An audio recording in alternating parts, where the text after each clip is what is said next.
मेरा नाम अमन है और मैं देखने में काफी अच्छा था। मेरे घर की माली ठीक ना होने की वजह से मुझे दूसरे घर में काम करना पड़ता था। मेरी मालकिन बहुत सुंदर और जवान थी। मेरी निगाह बार बार मालकिन के गोरे बदन पर जाकर टिक जाती थी। जब बारिश होती तो मालकिन मुझे कमरे में बुला लेती। जब वजह पूछता तो पर्स निकालकर पैसे पकड़ाती और बाजार भेज देती। मैं तेज बारिश में भी साइकिल निकालता और मालकिन के काम के लिए बाजार निकल जाता। एक रात अचानक तेज बारिश शुरू हो गई। मालकिन दूध का गिलास पिलाकर कहने लगे, चल सो जा। उस रात मेरे होश उड़ गए। मालकिन ने मेरे साथ एक छोटा सा गांव लक्ष्मीपुर, जहां मैं एक औरत के घर में नौकरी करता था। मेरी मालकिन का गांव में एक बड़ा सा घर था। सहन काफी बड़ा और कच्चा बना हुआ था। मैं साइकिल से ही मालकिन के यहाँ काम करने जाया करता था। वह घर के सारे काम मुझसे ही कराती थी और बाहर का सौदा लाना भी मेरी ही जिम्मेदारी थी। लेकिन मेरी मालकिन की एक बात मुझे बिल्कुल समझ नहीं आती थी। वह अकेले ही घर में रहती थी और जैसे ही रात होती तो 11 बजे के बाद वह मुझे कहती थी, तुम अपने कमरे से बाहर मत निकलना। यह बात मुझे बहुत हैरान करती थी कि मैं भला कमरे से बाहर क्यों ना निकलूं। मालकिन मुझे पैसे बहुत अच्छे देती थी, इसलिए मालकिन की बात नहीं टाल सका। मैं यहाँ पर पैसे ही तो कमाने आया था। मेरी मंगनी अपने मामा की बेटी से हुई थी और मामा कहने लगे कि 2 साल के अंदर अगर 10 लाख की रकम जमा ना की तो मैं अपनी बेटी की शादी किसी और से करा दूंगा। क्योंकि मैं शुरू से ही कुछ सख्त मिजाज का इंसान था, मेहनत और मशक्कत वाले कामों से मेरी जान जाती थी, इसलिए थोड़े बहुत माँ का जेवर बेचकर लक्ष्मीपुर गांव आ गया। यहाँ थोड़ी बहुत काम के भी अच्छे पैसे मिल जाते हैं। पहले पहले तो बड़ी मुश्किल से मुझे नौकरी मिली और पैसे भी कम थे, लेकिन फिर एक मालकिन मुझे अपनी घर में नौकरी पर रख लिया। ना मैं पढ़ा हुआ था और ना ही मेहनती था, इसलिए मुझे मालकिन का काम अच्छा लगा। घर का थोड़ा बहुत काम होता था और बाजार का एक आधा चक्कर लगाना पड़ता था और तनख्वाह भी अच्छी थी। लेकिन अपनी मालकिन की कुछ बातें मुझे बड़ी अजीब लगती थी। मेरे मालकिन का पति बाहर देश में रहता था। एक दिन मैंने पूछा कि मालिक वापस कब आएंगे, तो वह कहने लगी वह 5 साल से पहले वापस नहीं आएंगे और अभी कुछ महीने पहले ही तो गए हैं। यह सुनकर मैं खामोशी गया। मेरी मालकिन ज्यादा उम्र की थी नहीं थी, यूं ही कोई 32 या 33 वर्ष के लगभग की थी, लेकिन कभी कभी मुझे अजीब सी लगती थी। रात के 11 बजे जब मैं क्वार्टर में चला जाता तो वह बाहर से ताला लगा देती। मुझे बड़ी हैरत होती थी कि मेरे क्वार्टर का ताला क्यों लगा देती है। फिर मुझे यह ख्याल आने लगा कि शायद उन्हें यह डर है कि वह अकेली होती है, इसलिए अपने आप को सुरक्षित रखने के लिए यह ताला लगाती होगी। लेकिन एक बार तो शाम को ही मेरी मालकिन ने मुझे कमरे में जाने के लिए कहा। मैंने जब मालकिन से इसकी वजह पूछा तो उनकी चेहरे का रंग उड़ चुकी थी। वह कहने लगी, देख नहीं रहे हो आसमान में काले बादल कितने गहरे हो चुके हैं। मैंने एक नजर सहन में खड़े होकर आसमान की तरफ देखा। बादल तो वाकई गहरे हो रहे थे, लेकिन इससे अपने कमरे में जाने का भला क्या मतलब था। मैंने कहा, मालकिन इससे क्या फर्क पड़ता है। वह कहने लगी, अभी बारिश हो जाएगी। मैंने कहा, तो होने दे बारिश। बारिश होने से मैं कमरे में क्यों बंद हो जाऊं। मेरी बात सुनकर वह कुछ देर मुझे देखकर खामोश हो गई, लेकिन वह बहुत परेशान लग रही थी। बार बार आसमान को देख रही थी, साथ ही साथ वही चक्कर काटे जा रही थी। अपनी उंगलियों को वही चटका रही थी। चेहरे से बुरी तरह परेशान लग रही थी। मुझे अपनी मालकिन की परेशानी समझ नहीं आ रही थी कि आखिर उनका बारिश से क्या तकलीफ था। मुझे उनकी परेशानी का मतलब समझ नहीं आ रहा। कुछ ही देर में बारिश शुरू हो गई और फिर बारिश की रफ्तार तेज होने लगी। जैसे जैसे बारिश तेज हो रही थी, वैसे वैसे मालकिन की रंगत फीकी पड़ती जा रही थी। वह बहुत परेशान थी। उस वक्त मुझे कोई भी जरूरी काम नहीं था। मैंने सोचा कि चलो मैं बारिश में नहा लूंगा। जैसे ही मैं बाहर सहन के कोने में नहाने के लिए खड़ा हुआ तो मेरी मालकिन मुझसे कहने लगी कि तुम यहाँ खड़े क्यों हो। मैंने कहा, मालकिन बारिश हो रही है और बारिश में तो सभी यूं ही नहाते हैं, अब आपको डर लगता है तो आप अपने कमरे में चली जाए।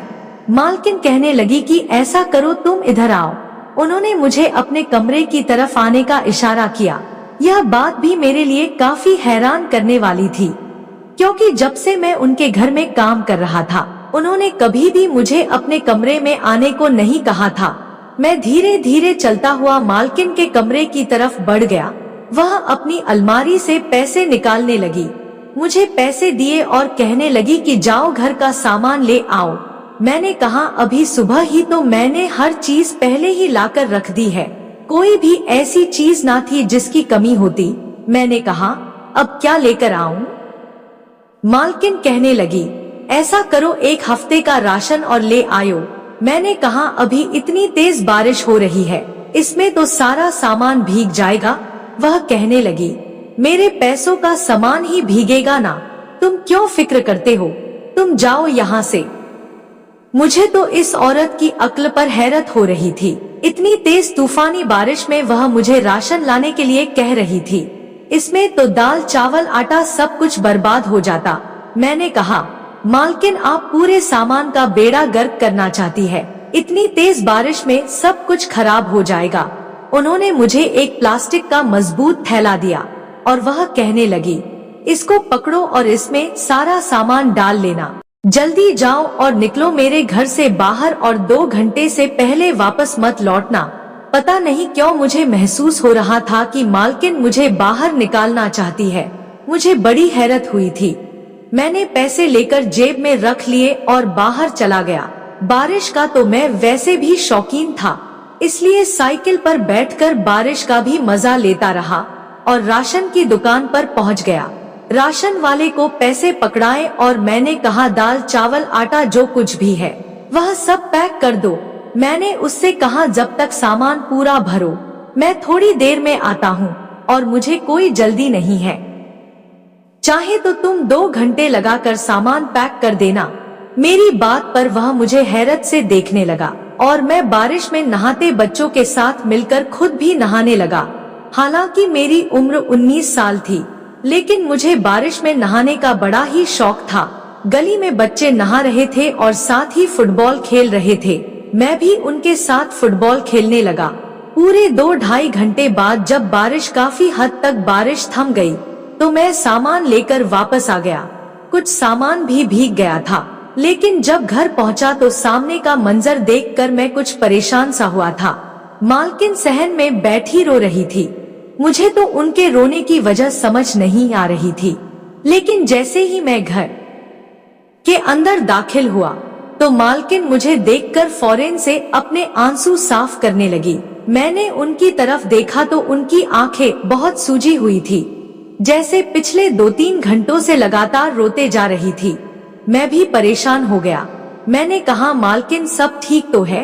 वह कहने लगी, हाँ सब ठीक है, तुम जाओ यह सामान किचन में रख दो और मैंने खाना बना दिया है, किचन में ही रखा है, तुम लेकर खा लेना।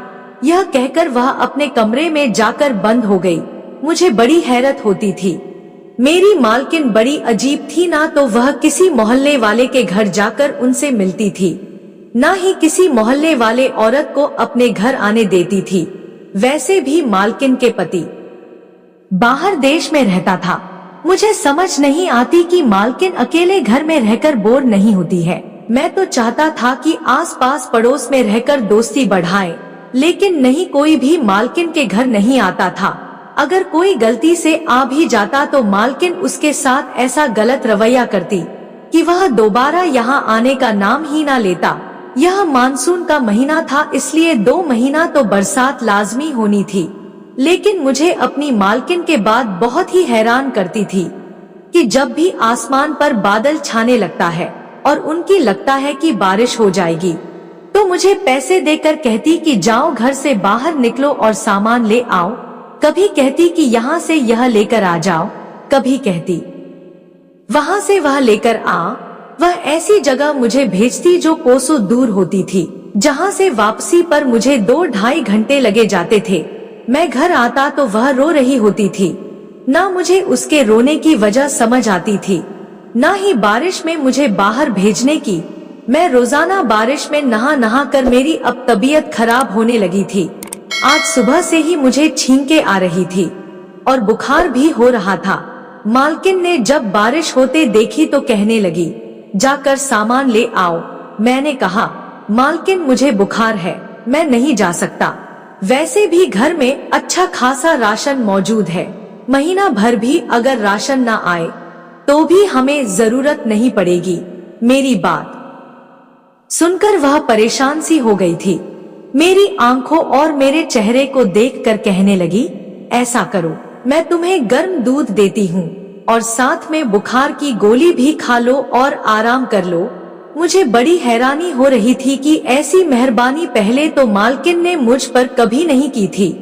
वह सिर्फ मुझे 1 कप चाय देती थी और उसमें भी दूध से ज्यादा पानी होता था, और अब दूध का पूरा गिलास दे रही है। मालकिन ने मुझे दूध के साथ बुखार की गोली दी और साथ में एक और भी दवा दी। वह शायद नींद की गोली थी। जैसे ही मैंने दूध के साथ दबा ली, वह कहने लगे, चलो ऐसा करो, मेरे कमरे में जाकर लेट जाओ। यह सुनकर मैं बुरी तरह से चौंक गया था। मैंने कहा, मालकिन आप क्या कर रही है? मैं आपके कमरे में कैसे सो सकता हूँ?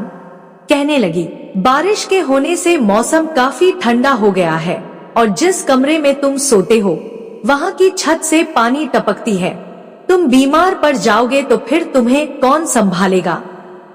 मैं तुम्हारे इतने नखरे बर्दाश्त नहीं कर सकती, इसलिए तुम मेरे कमरे में सो जाओ।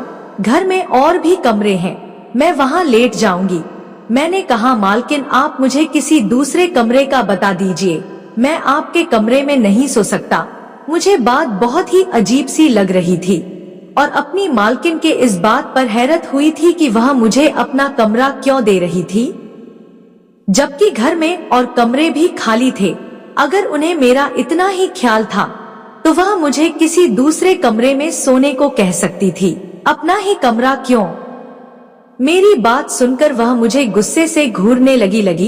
वह कहने लगी, मैं जो कह रही हूँ वही करो, जाओ मेरे कमरे में जाकर सो जाओ। मैं बहुत परेशान हुआ और इनकार भी नहीं कर सकता था। एक तो बुखार था, दूसरा शायद नींद की दवाई का असर भी मुझ पर होने लगा था। मैं मालकिन के कमरे में गया और बेड पर जाकर लेट गया। 5 मिनट ही हुए थे कि मैं गहरी नींद में जा चुका था। सुबह जब मेरी आंख खुली तो मेरा पूरा जिस्म दर्द से टूट रहा था। शायद मुझे अभी भी बुखार था। बड़ी मुश्किल से मैं उठकर बैठा था, लेकिन जैसे ही मेरी नजर सामने पड़ी तो मेरे होश उड़कर रह गए थे। सामने मालकिन खड़ी हुई थी। वह अपनी अलमारी में से न जाने क्या निकाल रही थी। मेरी कोशिश तो यही थी चुपचाप कमरे से निकल जाऊं। जाहिर है ये मालकिन का कमरा था, उनकी जरूरत की चीज यहाँ मौजूद थी। ना जाने उन्होंने मुझे रात को अपने कमरे में क्यों सुलाया था। मैं बहुत मुश्किल से उठकर खड़ा हुआ था, लेकिन मेरा सर अभी भी बुरी तरह से चकरा रहा था। धीरे धीरे चलते हुए मैं कमरे से बाहर आ गया। कुछ देर बाद मालकिन आई तो कहने लगी, तुम क्यों बाहर आए हो? मैं तो बस अपनी जरूरत की चीज लेने आई थी। जाओ अंदर जाकर आराम करो, मैं तुम्हारे लिए नाश्ता बना देती हूँ। मुझे समझ नहीं आ रहा था कि मेरी मालकिन मुझ पर इतनी मेहरबानी क्यों कर रही है। ना जाने क्यों मुझे कुछ गड़बड़ का एहसास होने लगा था।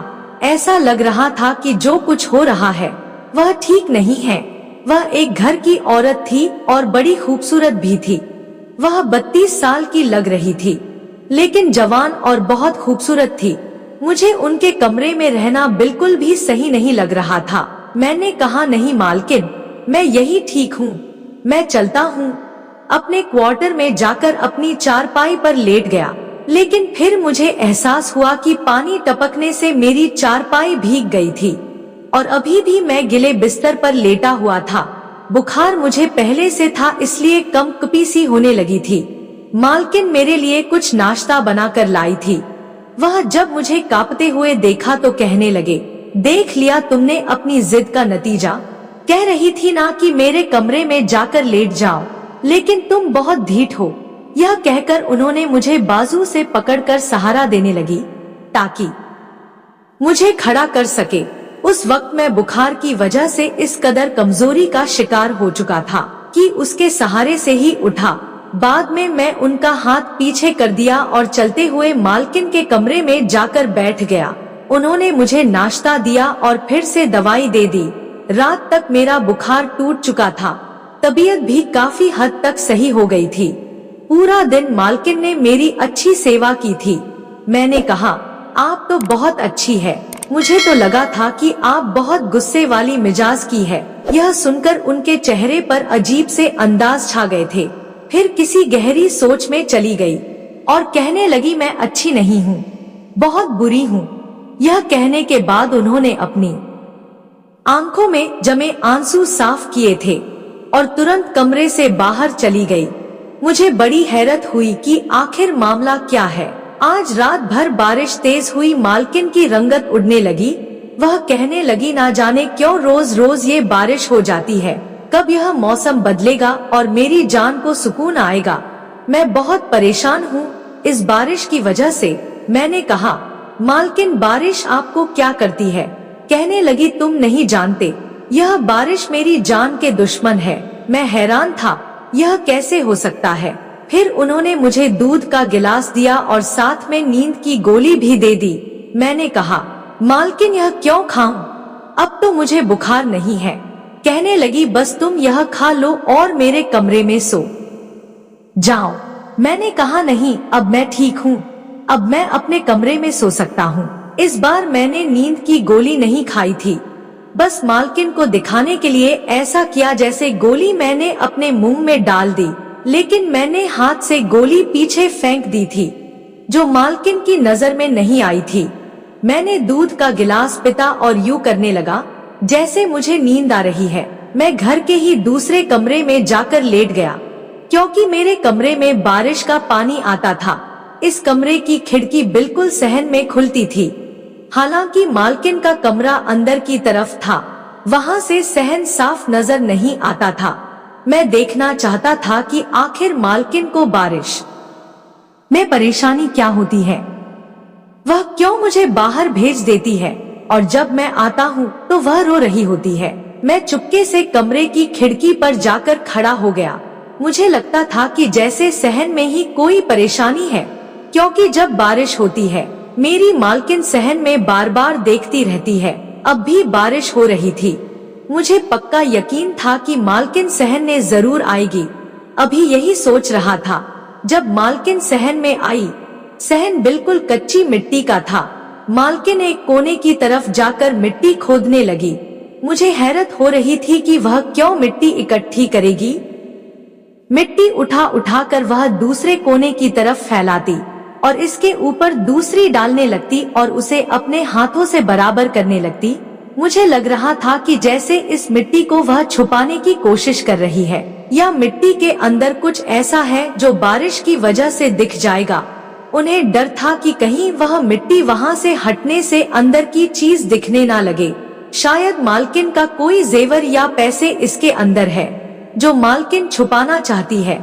अब मुझे याद आने लगा कि जब भी मैं बाहर से वापस आता था तो मालकिन के कपड़ों में मिट्टी लगी होती थी और वह बहुत रो रही होती थी, और एक कोने में वह मिट्टी डाल रही थी।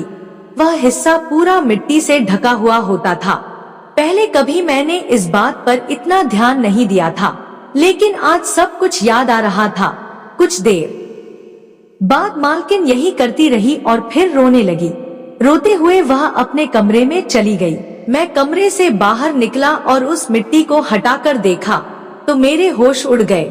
उसमें तो किसी के कंकाल की हड्डियां पड़ी हुई थी। मैं हैरान हो गया। मैं इस बारे में मालकिन से पूछा तो मालकिन ने मुझे जो राज बताया उसे सुनकर मेरे होश उड़ गए। मेरी मालकिन का पति बाहर देश में नहीं था, बल्कि कुछ महीने पहले ही मेरे मालकिन और मालिक के बीच झगड़ा हुआ था। उसी वजह से मेरे मालकिन ने गुस्से में आकर अपने पति को चाकू से मार डाला था, लेकिन उसे यह डर था कि कहीं पुलिस को पता चल गया तो उसे फांसी की सजा हो जाएगी, इसलिए वह अपने पति को इस सहन में ही नहीं दफना दिया, क्योंकि वह एक औरत थी, इसलिए बहुत गहरा गड्ढा नहीं खोद पाई थी। इसलिए जब भी बारिश होती तो उसे यह डर होने लगता कि कहीं इसके पति का हड्डियों के टुकड़ों को कोई देख ना ले। जबकि मैं देख चुका था और मालकिन मुझे देखकर रोने लगी और मेरे सामने हाथ जोड़ने लगी। वह कहने लगी कि मेरे इस राज को राज रहने दो, मैं तुम्हें बहुत पैसे दूंगी। मैं मालकिन की इस बात को किसी को भी नहीं बताया। इसके बदले में वह मुझे बहुत पैसे देने लगी। जब पूरे 10 लाख मेरे पास जमा हो गए तो फिर मैं वापस अपने घर आ गया। वह राज अभी भी मेरे सीने में दफन है, क्योंकि मालकिन ने जो कुछ किया था वह गुस्से में आकर गलत किया था। उस गलती की वजह से वह रोटी भी बहुत थी, क्योंकि पति ही तो एक जीने का सहारा था और अब तो उनकी जिंदगी बेजान हो गई थी। हमेशा डर के साए में रहती थी। उन्होंने अपनी जिंदगी खुद ही बर्बाद कर लिया था और अब डर के साए में अकेली जिंदगी बिता रही है। इसलिए कहते हैं कि गुस्सा जान का दुश्मन होता है। गुस्से में उठाया गया कदम काफी खतरनाक हो सकता है। दोस्तों, यह कहानी आपको कैसी लगी हमें कमेंट में जरूर बताएं। यदि आपने अभी तक हमारा चैनल सब्सक्राइब नहीं किया है तो चैनल को सब्सक्राइब जरूर करें।